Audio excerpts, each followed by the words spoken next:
Right. Good morning, everyone. Thank you so much for joining us. We are here today, AMPed Advancing Nonprofits in partnership with Greater Auburn Gresham to do this capacity building webinar today on managing nonprofit budgets. And we are so excited to have with us Dana Brito, who is going to be leading us in this session on budgets. And Dana's going to introduce herself in just a bit. I just want to go ahead and introduce the space. Next slide. Make sure that we're feeling all comfortable. We are on Zoom, and we know we've been on Zoom for years now, but please do what you need to take care of yourself. Make sure to get some water, some tea, coffee, whatever makes you feel hydrated. Make sure you're in a comfortable space. Feel free to have your camera on if you're comfortable enough, or to leave it off. I know some of us are still commuting, still on the road. Be safe. Also, use the reaction buttons. Let us know how you're feeling. You can feel free to raise your hand, give us some thumbs up, throw some hearts in there as well, and also comment in the chat. We would love to know who everybody is, where you're from. So feel free to put in the chat like Alexandra did, what organization you're here representing, and where in Chicago you are right now, whatever you feel like sharing with us. And feel free to also come off of mic if you need to ask any questions. Next slide. So we are AMPed Advancing Nonprofits. We are here to provide significant and sustained investment in our Black and Latina communities here in Chicago. We are committed to strengthening the organizational health and supporting small nonprofits like you all, right? Supporting your long-term development, ensuring that you all are sustainable and successful on your own terms. We are also working to transform philanthropy. So we are addressing systemic racial inequities, and we also hope to serve as a model for anti-racist systems, processes, and practices. And so what does that really mean? Dana, if you can go to the next slide. We are building capacity specifically and unapologetically for Black and Latina-led nonprofits, also for organizations that are doing their work on the south and west sides of Chicago. And we know that that's coded language for the communities that are predominantly Black and Latina. And we also are really prioritizing organizations who have budgets less than $2 million. We want to amplify your work, and we're here for the long term. So we want to encourage developmental relationships, engaging with you in multiple different ways as your organization continues to grow.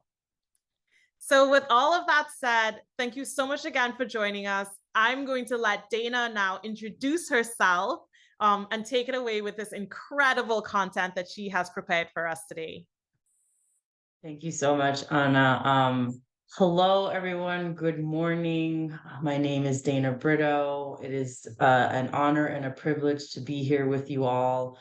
So just a little bit about myself before we jump in. So I've spent pretty much my entire career working with and for nonprofits. I started as a lender to nonprofits. Then I shifted to doing more consulting and advisory work, which is where I've stayed for the majority of the past 2 decades. And I've also served as a board member and specifically a board treasurer for nonprofits. So absolutely spending a lot of time in the social sector space, but with a more of a focus on finance and operations. And I think through that experience, have very much confronted how finance is often an activity that is hoisted on organizations due to compliance and regulatory structures, many of which are, steeped in inequitable norms based in, white supremacist notions and norms. And I think a lot of the work that I do now as an independent practice, which I launched this year, is really focused on strengthening financial management capacity, not just to fulfill standard best practices, but also to really utilize finance as an opportunity for empowerment. So understanding your financial story and using that understanding to build even greater capacity amongst your teams, your constituents, the communities that you serve, can be a powerful way to own what you need and be able to advocate for it, particularly in the context of funding relationships and relationships with other stakeholders. So I'll talk a little bit about this as it relates to budgeting in just a bit. But again, a lot of my work through trainings, coaching, and through other types of one-on-one engagements is really geared towards understanding your financial story and then using that financial story to plan effectively and then to best advocate on behalf of the needs of your organizations and the constituents that you serve. So very much am honored to be here with all of you today, and really excited to get going on this conversation around budgeting and to hear even more of your perspectives on your experiences with budgeting as well. So feel free to bring your own authentic voices and experiences. I'm here for it. Want to hear what you're going through and be supportive in any way that I can. So for today, it sounds kind of basic, but kind of just want to start with what a budget is, and why it matters. Because I think there's when people think of the word budget, it can mean different things in different contexts in terms of what it does include and what it doesn't include. So I'll talk a little bit about the why it matters piece, and then also different types of budgets that you'll likely encounter and have already encountered and continue to encounter in your work. And then I'll spend a little bit of time talking through, I guess, some tips and really some considerations more than best practices around like how to think about putting that budget together and the development process and being really intentional about that. I understand, like in our roles as nonprofit leaders, we have to put together budgets sometimes in a very hasty, quick way to meet deadlines. But I think a little bit of what I want to introduce today is some frameworks and considerations about thinking about doing it in a way that is more inclusive, that sort of counters this trend of urgency around budgeting and being thoughtful around how you're including different perspectives in the budgeting process. I'll talk a little bit about how to think about budgeting both in the context of your costs and expenses, as well as how to think about revenue and really, especially as it relates to uncertainty and managing risk tied to revenue. And then once your budget is developed and final, we'll talk a little bit about how to monitor that budget and manage it throughout the year.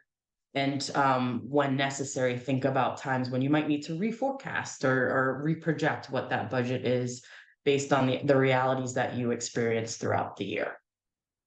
So I think I'm going to take us through a little bit of content, but I'll about at the halfway mark, we'll just pause and see if anyone wants to come off mute and has questions, thoughts, feedback, anything. Please feel free to do that. And as questions arise, please feel free to put them in the chat. And then at that halfway point, I'll be sure to address them. I'll also be available for a few minutes after the training to talk through any big questions that you have as well.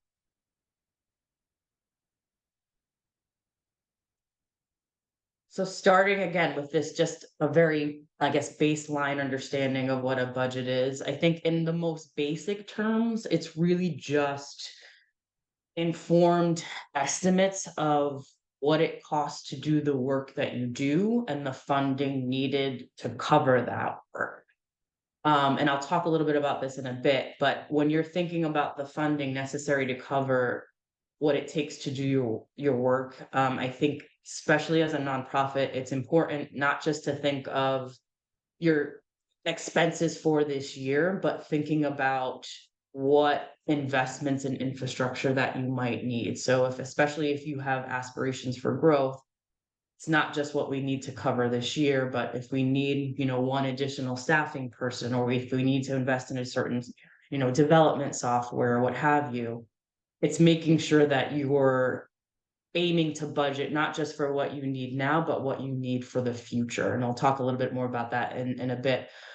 But again, really want to hit on this point around budgeting. Again, it's not just a regulatory compliance riddled exercise. It's really an opportunity for you, your staff, your board to express your values, because it's basically um telling the world and yourselves how, where you're putting your money and where your values are, and really not underestimating how a budget is a statement on your values, I think is really important. And it also, from a more strategic perspective, gives you a sense of how to allocate resources that are often very limited in nature. So and in that sense, it's kind of a roadmap for how you're going to make decisions as an organization. So again, when you apply for funding, whether it's government, foundations, what have you, many will ask for budgets. Um, and I think, yes, there's always like a best practice and compliance aspect to budgeting, but it's also an opportunity for you to communicate internally and externally. This is what we value, and this is how we're investing our money in compliance with those values as well. And also the strategic benefit of having it as something that's able to guide decision making throughout the year.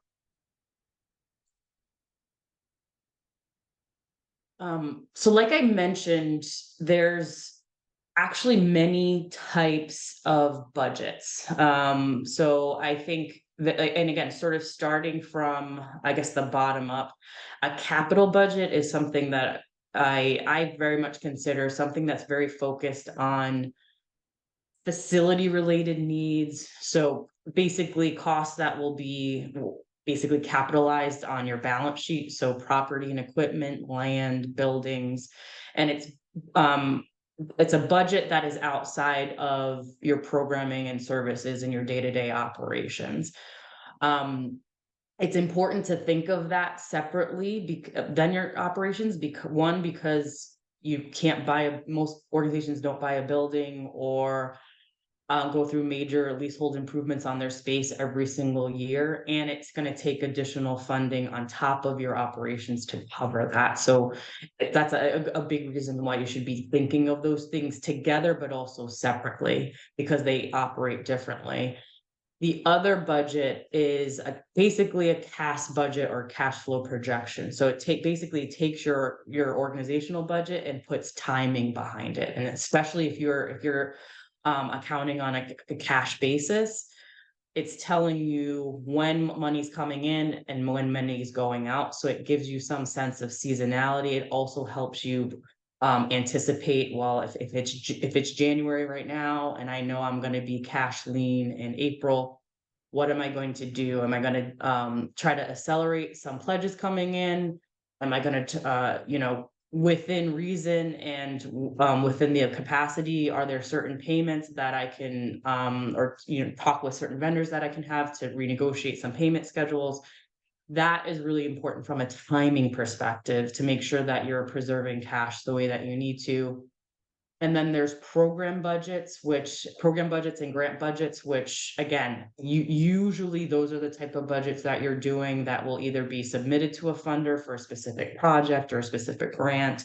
But it's really just giving you a grant budget is basically just telling you how you're going to be spending the money that you're receiving. And then a program budget ideally is showing both the income and expenses tied to specific program or service area that you're delivering. And then all of that, it's all of it, what we're just talking about, especially as it relates to grant and program budgets, that rolls up into your overall organizational budget, right? And so that budget is a very comprehensive view of all of your programs, all of your departments, and what you're projecting in terms of income and expenses for the entire year. So for today's presentation, some of the considerations and a lot of the considerations that I'll be talking about will be highlighted at that organizational level, but there's many ways where a lot of these considerations can feed into how you think about grant program budgeting and really being aware of how what you're doing as it relates to grant and program budgeting impacts what's happening on the organizational level. So I think as it relates to developing a budget, again, I think there was I totally have been in the situation where you've had to put together again budgets pretty hastily or to meet deadlines or what have you, but very much encourage um consideration, at least considering and being thoughtful about creating a budget process that gives you the time to do it well and to gives and really specifically gives you the time to incorporate perspectives that prevent the budget from being a top-down exercise and more of a bottom-up exercise. And I think there's very much benefits to that. So the first step in developing a budgeting, developing a budget and a budget process is really identifying the team who's going to be doing it.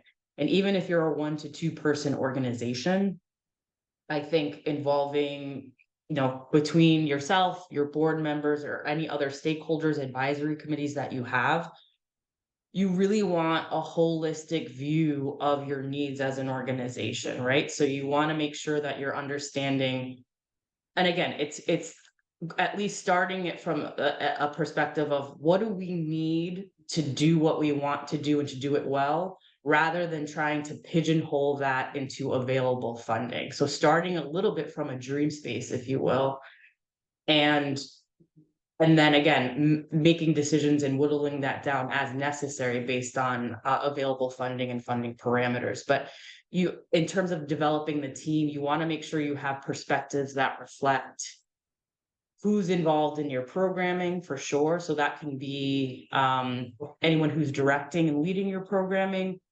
It could be people who are involved in your programming. It could be advisory committees, board members. You also want the perspective of those person or the people who are overseeing and thinking about, basically the more operations aspects of the organization. So HR, finance, you want, again, that can be one person or it can be multiple people, but you want that perspective included. And it's just making sure that you have a well-rounded perspectives in terms of who's informing the budget from the bottom up. You want to make sure you're backing into a timeline and a calendar that helps you meet whatever deadlines that you have. So from an organizational budget standpoint, typically the standard is that you usually have that budget approved by leadership or your board just before the end of your current fiscal year. So if that's the case, are you building in time 2 to 3 months ahead of time to start this process of developing the team? And then also building in some space to have conversations around within that team. What are our goals for this year? What do we want to aspire to? What do we think it's going to take to get there, and do some goal setting and level setting conversations there before putting any numbers to a spreadsheet. And you also want to leave time too for several drafts of your budget. So first draft, again, when you're in more of the dream space, it might be a little big, and then say, okay, maybe not this year, but maybe next year. So what do we have to prioritize for this year versus leaving for next year? So you want to leave space to incorporate roles and responsibilities for your team or your whoever the budget perspectives that you're bringing into the process. And then you really do want to leave time for at least 1 or 2 iterations of the budget for sure. Because most likely it will take at least 1 or 2 drafts. You want to make sure that like whatever tool that you're using, and it doesn't need to be super sophisticated or fancy or multi-tab, but you do want to make sure that the whatever Excel sheet that you're using actually matches what your organization does and what it looks like. So you can think about having tabs or columns for your program, for each program, or just making sure that the line items that you're tracking for both revenue and expense are like reflective of how you receive income and how you how you distribute your costs. So you want to just make sure, again, it doesn't need to be fancy, but just make sure that your budget tracks with your actual organization. And then from like more of a nitty-gritty accounting perspective, the chart of accounts that is listed in whatever accounting system that you're using, whether it's QuickBooks or some other system or Excel, making sure that those accounts match what the budget template is saying, so that when you're tracking it throughout the year, it's very easy to see what you budgeted versus what's actually happening. And then the final process again is really just or final step of the process is really just putting numbers to spreadsheet. Really is again creating the estimates. And if you are budgeting for multiple or more than one grant or program, consolidating those results together and leaving some time for that, and then going through the process of approving a budget as a leadership, and particularly at the board level.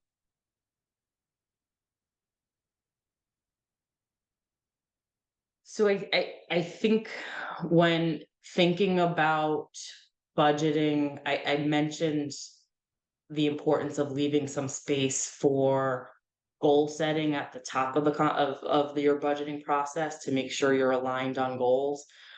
I think there's something that should be thought about in the context of all of those goals, and this is sort of in line with what I was talking about in terms of covering full costs, is that as nonprofits, I think people generally hear that term and think that nonprofits cannot and should not be generating surpluses, and that is not my belief at all. And because in fact, unlike for-profits who have multiple shareholders and can do capital raises and public asks, nonprofits have to fund their infrastructure through surpluses that they achieve. There, you might be able to have a one-time finance or fundraising campaign to fund a building or to fund a new position, but over the long term, the only way that you're able to generate reserves or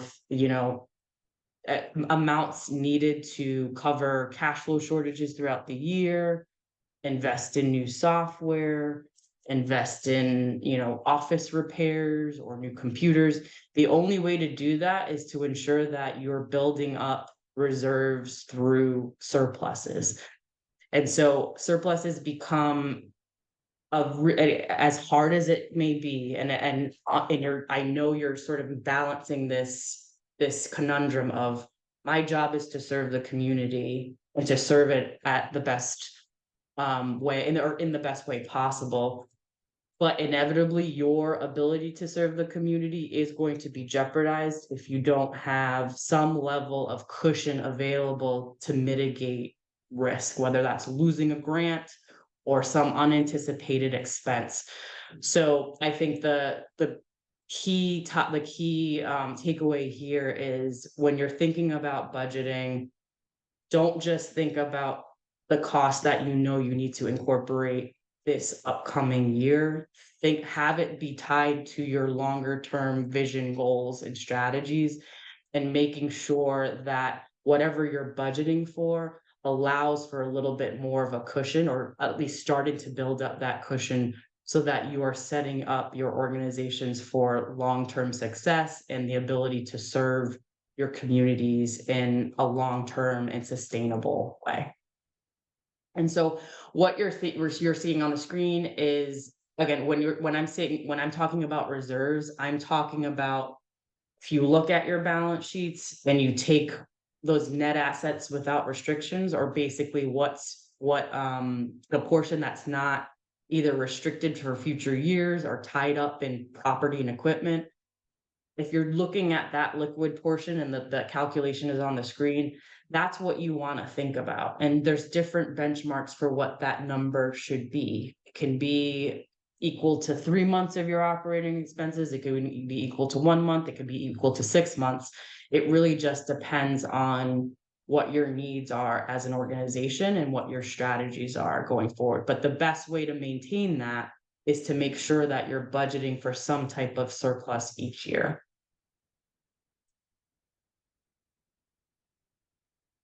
So I think in the context of government funding, especially, this conversation around surpluses is so important because with government funding, I think one of the benefits or potential benefits of government funding is that, yes, it can be a potential source of sizable and multi-year funding for many organizations. That I cannot deny at all.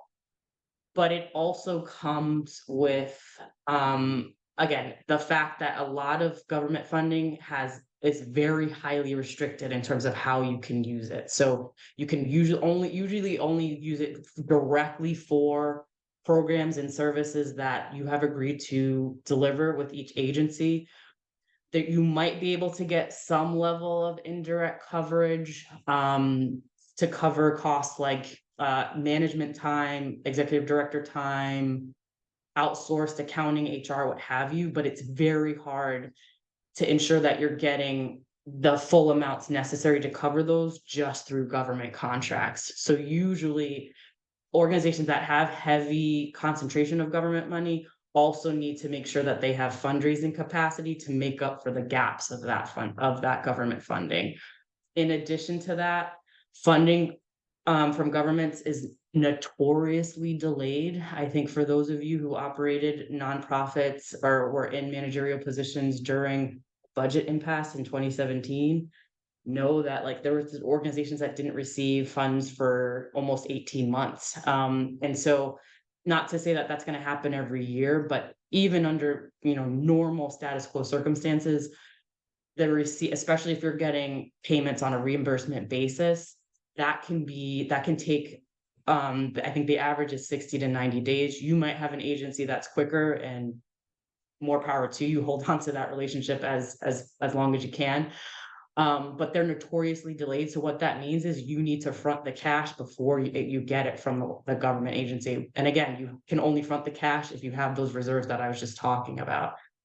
And the other piece to keep in mind for government funding is that there's heavy, heavy administrative requirements, right? Because you have to have the program data, you have to have the financial data, and you have to have, if not systems, then certain practices to make sure that you're reporting and able to submit that information regularly to get those reimbursements back timely and sufficiently. Yes, lots of administrative requirements for sure.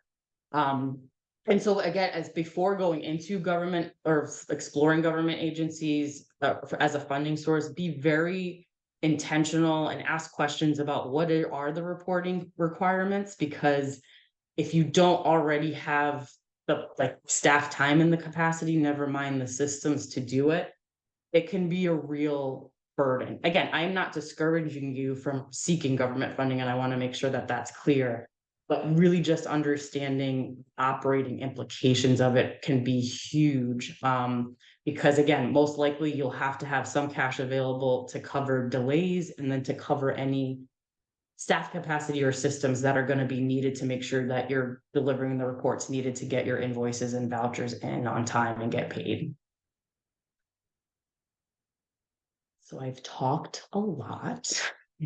Just want to pause for a second. Any questions, any reactions, feedback? Just want to give a minute to process and absorb before moving on. So feel free to come off mute, or you can type in your questions as well. But we just want to pause for a second and give folks some time to process.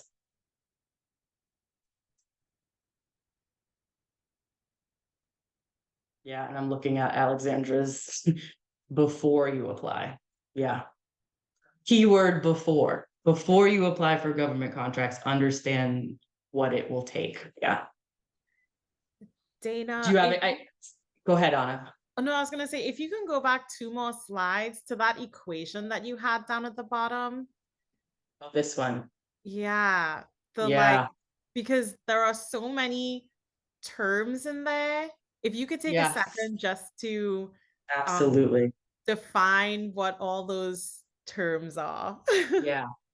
So this equation is rooted in basically it's it's rooted in your balance sheet or your statement of financial position. And so what your balance sheet shows you is what you own in the form of assets, what you owe other people, so lenders, vendors, what have you, and then what the net portion is, or your net assets. In for-profit business, it's called equity, but in nonprofits, we usually call it net assets. So that's, once you take out what you owe other people, your net assets are what is yours, free and clear. But in nonprofits, you have to dig a little bit deeper, because some nonprofits and many nonprofits have net assets that are actually restricted by the donor for future time periods. So if you get a multi-year grant, like, let's just say you got a 3-year, $300,000 multi-year grant, you can record the current year portion as unrestricted, but that's the 200 that is for the next 2 years. That's intended not to be touched until you meet that requirement of entering into the future time period. So you really don't want to count on that cash to cover this year's expenses, right? And then the other thing, so what the total net assets without restrictions is basically anything that's available free and clear of any external obligations, no restrictions from external donors, and it is yours to use.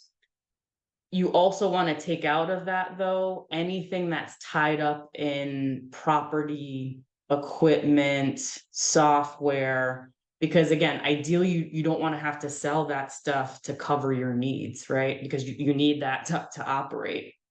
And then board designated net assets, again, it's not, that's something that if you've taken, that's almost like a board has said, we want to set aside $10,000 to cover, program improvements, a new facility project, or investments in this community. And we're self-designating that. That's not coming from a donor.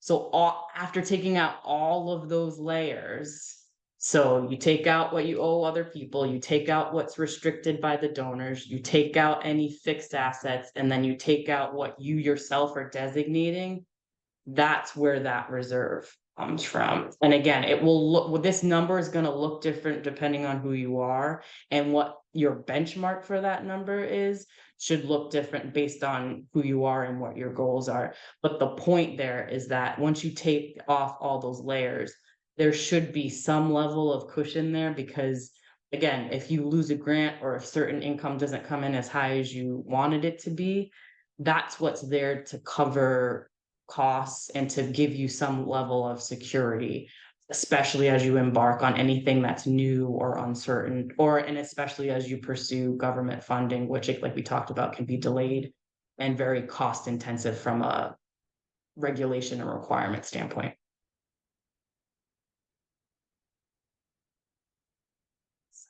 Great. Any other questions? Yeah, I have a question. Hi, my Sure. name is, and thank you so much for all this information. It's been Of course. in terms of like building up our liquid reserves. Does that number, let's say like my 6-month reserves that I should have is like 100K. Like, should I just always be saving that like only 100K, or should that like 100K be growing like every year, just like in case? That's a great question. I think so, and again, if that 100K, or how that 100K should be used, I think again, you want it to be used in line with your values, but also want to be looking at it from a perspective of sustainability. So I think even if you're not, say you have no aspirations to like grow to, a 50-person organization or what have you, I would say you would at least, and I'm not sure how you came to the 100K number, but let's just say like that was 100K is 3 months of expenses. You can keep that as sort of your benchmark, but the one thing that you need to consider is that, especially in the current economic environment where inflation is insane, that 100K is going to represent less of a portion of your budget next year and the year after than it will before. So even if you're not growing, your expenses are actually going to grow anyway, because the cost of doing business is just inevitably growing. So it's not to say that you need to be necessarily growing it to a specific point every year. It's more about considering the fact that you have to look at this reserve number in the context of your budget, right? So if your budget is growing, ideally you want to maintain some level of reserves. You might need to tap into those reserves to make like a one-time hire or what have you, and that's fine. But just encouraging folks to think about, all right, what would I need to do on the budgeting side to make sure I can get those reserves back to where they were? So I think the key highlight with reserves is that just have a plan for them, right? Or intention behind them. It can be money that you just need as an executive director to cover costs and make sure that, like, without having to go to your boards or without having to, talk to funders about. It can be money to invest in a new program, new staffing, but the strategy has to guide what that reserve number is. And even if you don't want to grow and you want to be doing the same exact thing next year and the year after that, like the 100K might be okay. But if your budget is growing, just understand you're going to need to tap into or potentially more of that reserve to cover those costs. And then again, that will go down. And so you'll need to think about whether it's through surpluses or through some type of targeted fundraising campaign. How do you keep that reserve level at the point that you need it to be? Okay, thank you so much. Of course. I have a question. And I know we're talking about surplus here, but I wanted to back up a little about when you were talking about starting the budget. And this is insane. My organization has been operating on a sort of roundabout budget, but we're getting ready to have a strategic board meeting where we're getting ready to really solidify our budget.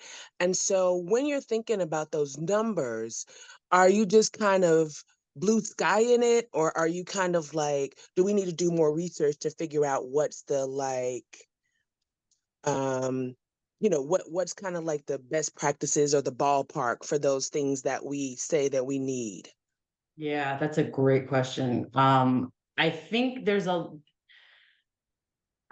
at the top of the budget process, right? I think there is a little bit of room for blue skying it in this, like, because usually what I instruct clients to do is have like a budget kickoff meeting. Once you've decided who on the team between your board and yourselves are involved in it, have some type of budget kickoff meeting, but way before you start putting, again, numbers to an Excel sheet. And I do think there's some room for blue skying there, because what you don't want to get into is, again, budgeting based on what you think people are going to give you, because basically what happens there, or doing that too early rather, right? So if what you're basically that hinders your ability to be innovative and thoughtful and really like be bold and provocative about, like, I don't want to pay my staff crumbs, I want to pay them this. Or I don't just want to serve this community also needs this. So I think there's a little element of blue skying where it hits the reality is Right. sort of over here, right? So it's like, okay, our blue sky would require us to triple our operating budget. That's obvious. That's probably not going to happen. So what of our blue sky is most important that we do right now? And what can we reconsider when we either get X amount of grants or what have you? So I do think there's some level of blue skying that you want to have the top of the conversation before you put numbers. And that's why I think creating the timeline is so important, because it gives you room for both the blue skying and the pragmatic conversations about, okay, this can't happen, but we can revisit this later. Depending on what we have. Okay. Does that Very make helpful. sense? Thank you. Yes. Yeah. Definitely. Appreciate that. And I know we're running short on time, but Alexandra did have her hand up at one point. Do you still have a question? My apologies. Oh, okay.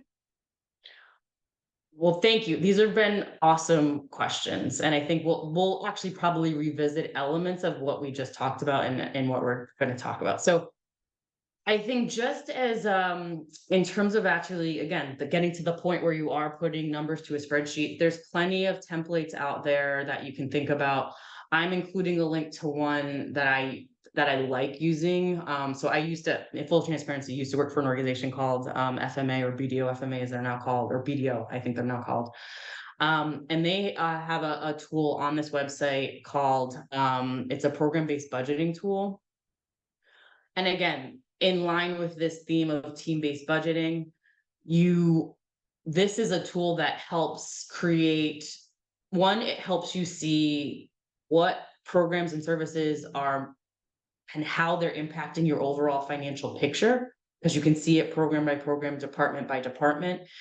It also helps build that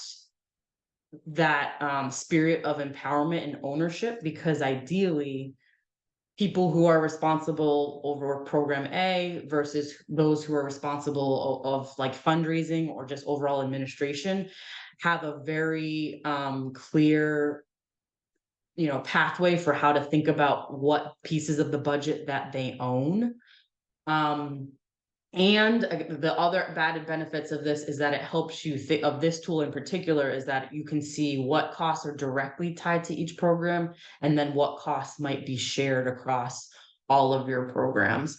And I'll talk a little bit about that in a bit. But again, I think I would encourage some level of, again, this bottom up budgeting. So not starting with, this is what our budget needs to look like, and you need to fit your program into it, based on what's actually happening on the ground in our communities, and based on what we want to do, what do each of us need to produce, and what is it going to look like when we consolidate those results together? So again, it does not need to be, this could be way more than what you need. Just setting up a budget template with programs with columns for each of your departments or programs might be enough, and that's fine. But considering it budgeting to be more of a bottom-up exercise, I think, again, it makes sure that your numbers are based in reality, and then it builds this spirit of empowerment and ownership that I think is really necessary to make your budgets work well, and to make sure the teams feel empowered to achieve the results and the goals that you're setting out to achieve. So again, in line with the conversation that we just had around surpluses, it's achieving surpluses really starts here. So it's making sure that you're budgeting not just for the direct costs that are tied specifically to your programs and in services, but also thinking about the infrastructure necessary to make sure that those programs are operating well. And when I say infrastructure, I'm equating it with indirect costs. Some people call it overhead, but it's usually the managerial and fundraising costs, so those salaries, and it can also include rent, utilities. It's everything beyond the direct staff time and resources needed to make sure that the program direct staff time and resources needed to make sure your organization is operating sustainably as well.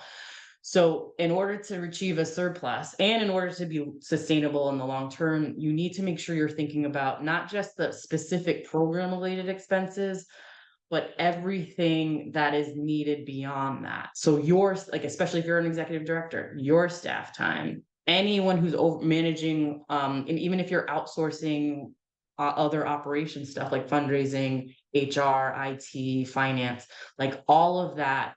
If you're getting audited, those fees, everything needs to be considered beyond just what it takes to deliver your programming, because the only way that you can deliver your programming in the long term is to make sure that you have the operations and infrastructure necessary to sustain it. So for those of you who are dealing with government contracts, especially if you have contracts that are either directly from the federal government or pass-through funds that are passed through to other state and local agencies, indirect cost is a huge issue. And again, this is what you're seeing on the screen is a very basic formula for it.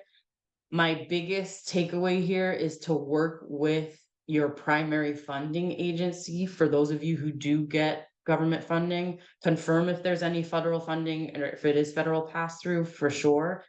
And then once you've had a chance to calculate your indirect costs, you basically divide it by direct costs tied to your programming, and that's your indirect rate.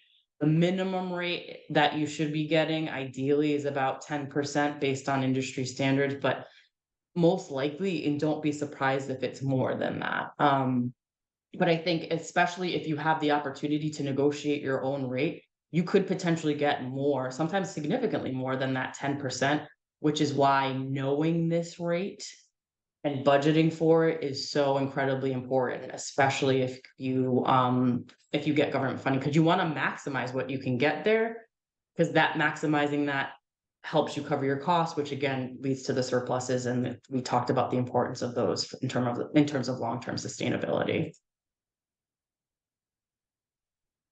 So I think so that's we talked about indirect costs. When you think about really understanding the financial impact of each of your programming, though, at some point throughout the year, you want to think about, if you're not doing it already, thinking about how to allocate that indirect across the programs, because like, especially for if you have a program that is taking up more space than others, you want to think about, well, should we do we want to allocate space costs in the same way, or should we actually be allocating more of those space costs to that specific program, since that program is actually utilizing more space than others? So it's really being thoughtful around what it truly costs to do the work that you can do. And there's many ways that you can allocate costs. You can allocate it based on the amount of time that your staff is spending on each program. You can allocate it, again, based on square footage. Organizations do that a lot with rent. You can do it based on the number of people served. But I think for shared costs, like, again, rent, maintenance, utilities especially, you really want to think about capturing the full cost of those programs, because capturing the full cost of those programs can help guide any strategic decision making around how that for going forward. So if a certain program utilizes a lot of space and space is really expensive, how can we do this? Do we want to continue doing it in this way? And you can't really have those conversations without having the data to back it up, which makes sure, like, it makes allocation or really going into it with some form of allocation important. And so when it comes to expense budgeting, I talked a little bit about this before, but I think it's really important to understand the seasonality of how you do your work. So for some of you, it might be like you have similar concentrations of work each month. For others, you might have a huge event in one quarter and your income, but also your expenses skyrocket. So it's really helpful, especially once you have at least a draft or a final version of the budget, to make sure you're understanding how that budget lays out each year and what the impact of it, or each month, and how that will impact your organization over the year. And some ways to do that is through, again, taking your budget. You could either divide it by 12. Again, if there's not a lot of seasonality in your budget, you can. But for most organizations, there's some fundraising events or there's some programming events that you need to have in mind. So really being thoughtful about the timing of your expenses. Again, make sure you're budgeting to make sure that you're covering any investments in equipment, fixed assets. And then, like I mentioned before, even if you're not growing, make sure you're considering the environment that we're in, that costs are going up. Inflation is pretty high. And there's, we don't really know when and if expenses will go back to pre-pandemic levels. So making sure that you're incorporating that perspective, I think, is really important too. So shifting to the revenue side, I think we talked a little bit about restrictions, but as it relates to revenue, there's always some level of risk involved. So making sure that you are looking at historical trends. So, what did we get from these funders in previous years? And then combine that with what do we want to achieve and what do we need to achieve for the future? And there's a little bit of balance of both, and I'll talk a little bit about that a little bit more in depth on the next slide. But I think the other big consideration is making sure you're tracking those restrictions. You should only be included in your current budget something that you know is going to be available for this year, right? So if you have restricted funding, only include the portion that you know you're going to be able to spend down this year. If a funder tells you that this is really designated for 2 years in the future, don't count on that to cover this year's expenses. Really be focusing on only the amounts that are available for this year. And then I would say very much think about scenarios. So if this grant doesn't come in, what's our plan B? And it can be reducing expenses. It can also be going after additional revenue sources to get XYZ, but really being thoughtful about, and you can have different scenario budgets, best, base, and worst case, or what have you. But especially for revenue, that's if you have 1 or 2 really big revenue sources, and especially if they're not confirmed, have a backup plan. And if it means developing a plan B budget, do so, just so that you're able to proactively plan and have a game plan in the event that it happens. So as it relates to risk, again, this is just a framework. It's a sample. I'm not saying that everyone needs to incorporate this, but having some way of thinking about everything that you're asking for and managing it from a risk perspective can help, given that budgeting revenue can and almost always will be pretty uncertain. So you don't, because I think, again, locking yourself into only what's confirmed can limit your potential and limit your ability to reach your goals and go further.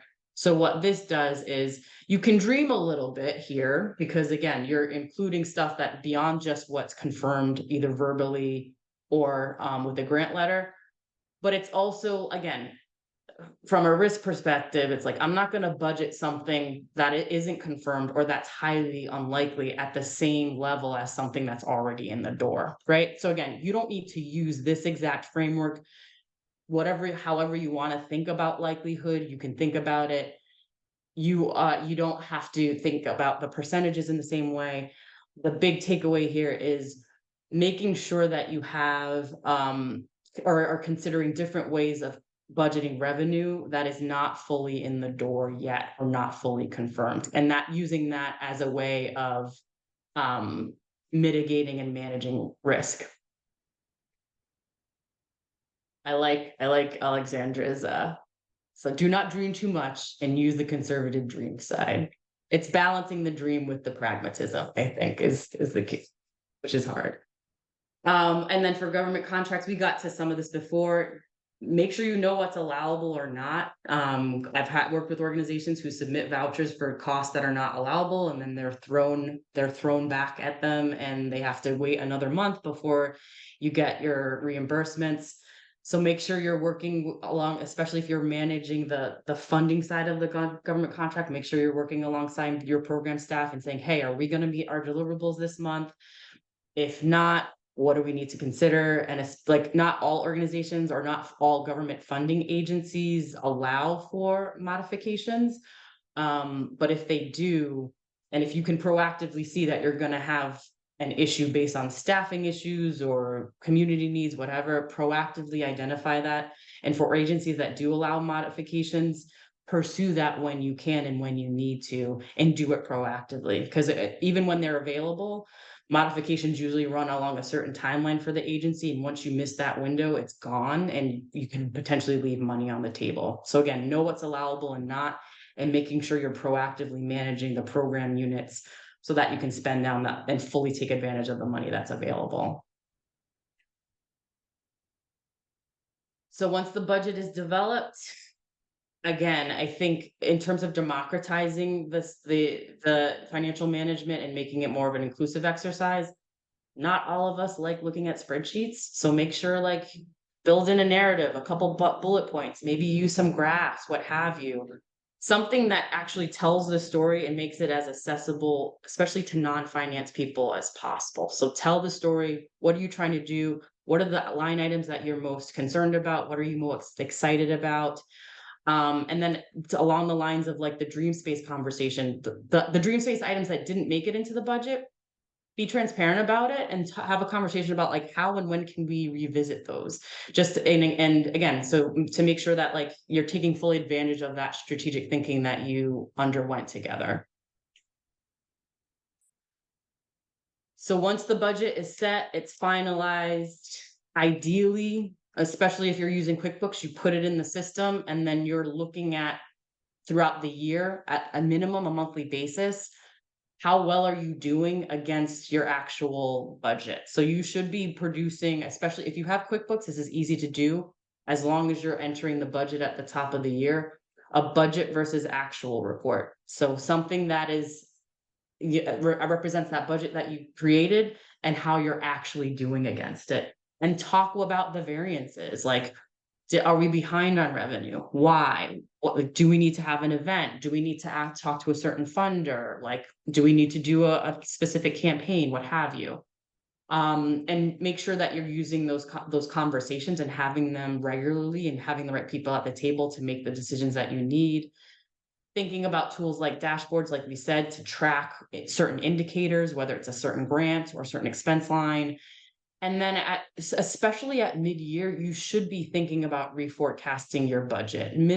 Usually, and again, you might get some type of unexpected grant that would make some type of reforecasting really necessary because it changes the game plan completely. And you can think about doing it sooner or more frequently. But at mid-year, you want to do that because that reforecast is something that can inform your budgeting going into the following fiscal year. And then I think finally, as it relates to managing your budget, really, there's other considerations like we talked about that should be informing your budget decisions throughout the year. So what is your access to cash? How is one program doing versus the other? And how do we need to plan for that? And you can think about, again, for those of you who have either a finance person or board treasurer on your boards, you can think about giving them more detailed information on a more frequent basis. But I think it's a big portion of this is thinking about, okay, especially access to cash is something that needs to be going into your budgetary decisions going forward. And if you find for any reason that you don't have as much cash as you thought you would at a certain point of year, making the budget decisions necessary to manage that, whether it's, again, postponing certain things, accessing new sources of revenue, what have you.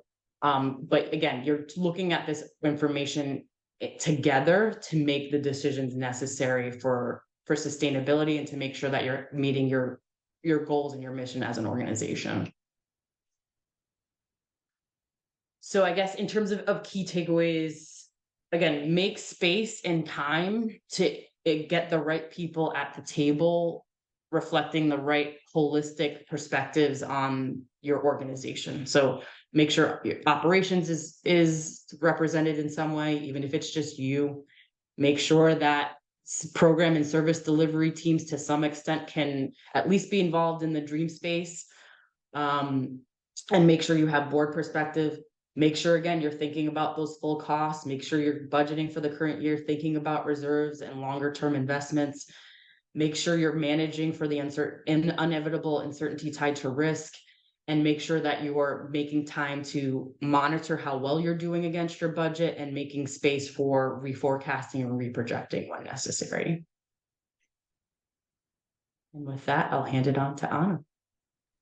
Oh my gosh, Dana. I don't know if you've been reading this chat, but everybody is just so grateful for all that you've shared. Thank you so much. I know you're going to stick around. I dropped in the chat again some of our upcoming programming here at AMT. Feel free to register now, share with your team, your staff, your friends, your family, anybody who you think it could be helpful for. We have another workshop in a couple weeks about evaluation and data management, and then another one from our own Amplify Your Org web series about managing your volunteers. And so we look forward to seeing you all very soon.